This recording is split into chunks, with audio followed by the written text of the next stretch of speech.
Hey, you stayed around and watched the rest of the card, and I feel like, unless I'm mistaken, the crowd was booing the last 4 fights of the night, but they weren't booing during yours. So how does that make you feel?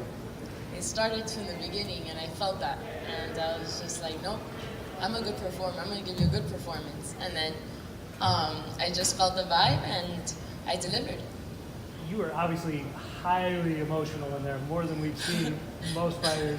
Can you just kind of talk us through that and just kind of what you're feeling in there and all the tears and everything? I think it's less about emotion to me, and it's more about just the passion I have for this. And people truly don't understand that this is what I breathe since I was a girl, you know? This is in my blood, so I was just so passionate about this moment, and I've been thinking about this exact moment for the past 4 months since I found out I was going to fight for Bellator, and I've been scripting it in my head how it's going to go and how it needs to go, and I've put in the work for this fight to turn out the way it did, so I'm just very honored and I'm very blessed, and I deserve what happened tonight. I gave it all I've got. I know nobody works harder than I do, and I'm just really looking forward to what's coming after this. Did the script play out exactly the way you thought it would, by the way? If you see my interviews, I just had a feeling in my heart. I was finishing so many people at the gym. I was being challenged by the highest level competitors that there are in MMA. I was competing at a competitive level with them at the gym, and I just knew that this fight I was gonna go out there. I wasn't gonna take my time. The moment I saw an opportunity, I wasn't gonna stop. Obviously, you've competed in the amateurs before and other disciplines. Yes. How did being under the bright lights of big crowds, so to speak, differ for you? You know, being in the amateurs, it was amazing as well, but I just knew that I'm the type of person that the more pressure, the more lights, the more cameras, the better for me. I'm a true performer, I'm a true martial artist, and I just knew that if I was given this opportunity, I was going to take advantage of it, and I was going to show the world who I really am. Did you have butterflies early on when the bell rang? A little. I had butterflies all week, but I was very calm because I knew the camp that I had, and I kept saying in my head, there's no way you come out of this fight losing, like it's not possible. So that really just eased me. But today in the morning I woke up, I was just crying all day. I was like, okay, I need to take Advil, I need to stop, I have a headache. I was crying all day just because I was so excited that the moment was finally here. But then I got very nervous, started doubting myself, but I was like, no, Valerie, this is your time. No one's gonna take this away from you. You've been working your whole life for this, and I was able to rise above the rest, like I always say, and I did it. You had a nice moment there in the post-fight interview with your family. What was it like to be able to share that with them on the big stage? I look at my dad. My dad's as passionate as I am, or worse, if you haven't noticed. But I look at my dad, and my dad, he really made me into this fighter that I am. He really built so many athletes, and my mom made me into this woman, very feminine woman.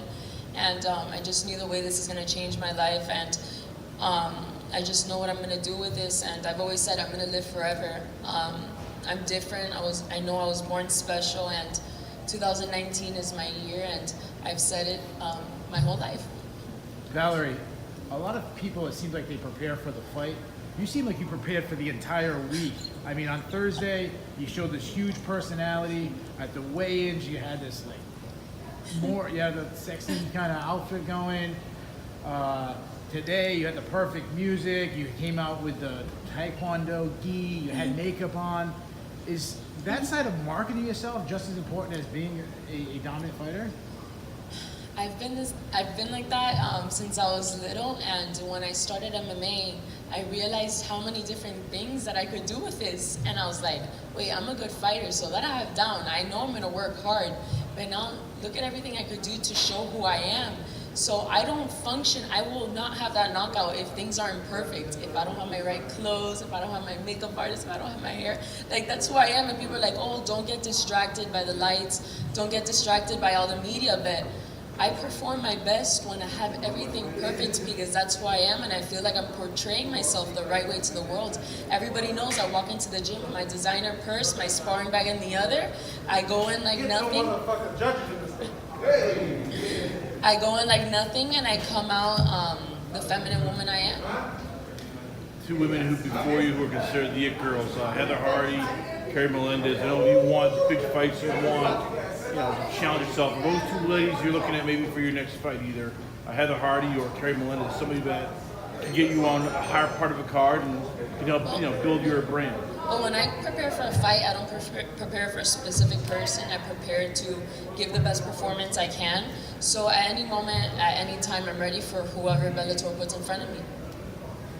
Valerie, you said you wanted to showcase your art. Yes. Obviously, the footwork, the angles, the way you led up to the finish. Did you feel like you accomplished that tonight? I mean, you were key and everything. Like, how did you feel about it? I feel like I didn't expect her to come in so aggressive right off the bat. So she didn't give me time to think of what I wanted to do as a strategy. So I was like, well, I'm just gonna have to brawl. I'm just gonna have to fight, and that's what I did. But no, I feel like I did what I had to do.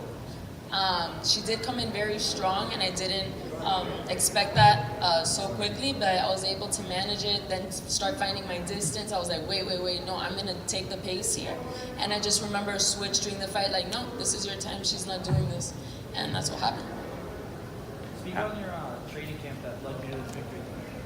My training camp is when I first got to American Top Team, you go in and there's all these stars, and you're like, okay, how am I supposed to get time with coaches? How am I supposed to just get better here and develop without getting hurt every day? And I trusted myself, and I knew people would recognize my talent and people would want to help me, and I started little by little. And then I was very grateful. Steve Bruno saw me, and he recognized how hardworking I was, and Steve Bruno really was one of the biggest factors of the success I had today. He really devoted every time of his, monitored all my sparrings, really took his time. He couldn't be here, he had his sister's wedding, but he was a big factor in that. And then all the fighters started realizing, oh my God, Valerie, she's fighting for Bellator, like we all need to help her, this is our team. So every fighter, they would drill with me, and they'll be like, no, Valerie, that's not what you do, this is what you do, you know what I mean? Your hand doesn't go there. And every question I always ask, and these people are experts in what I do. So I just really got better. Then I started rolling with all these women, and I started getting submitted a lot, and now I wouldn't get submitted anymore, and I was like, okay, I'm ready. Now, you've had to grow up literally quicker than most people your age, between your mother's illness, American Top Team, handling a new era where athletes get judged on social media. Was there ever part of this, after the fight, or, after when you were walking around, where you just got to be a kid, because you're still not a full adult, you're a young woman here. Did you ever have that moment where you just got to be a kid for a chance? Well, I've never been normal. I've never felt the urge that I want to be a normal girl. I've always known I was special, and my whole life I've been on a hunt to find something, find a way to show people like this is who I am. So the whole partying, the college experience, none of that has ever overweighed what happened today. This to me is my life. This to me is my legacy. I don't care about anything else. This is what I'm leaving behind, and this is the way I'm going to honor myself and my martial art for the rest of my life. Now that you got this one under your belt, how soon do you want to get back in there? Whenever. I need to go back to the gym. I had mistakes here that I'm pissed about. She just didn't give me time to think, but next week, no, I was telling my sister, tomorrow I'm running already. Like, I'm not stopping. I need to keep up developing because I am young. I did have an amazing camp, but I need to keep building on this, keep building, not stop. This isn't the way. I need to keep rolling, keep learning, keep absorbing, and then just grow. All right, thank you, Valerie. It's good. Thank you. Bye. Thank you, guys.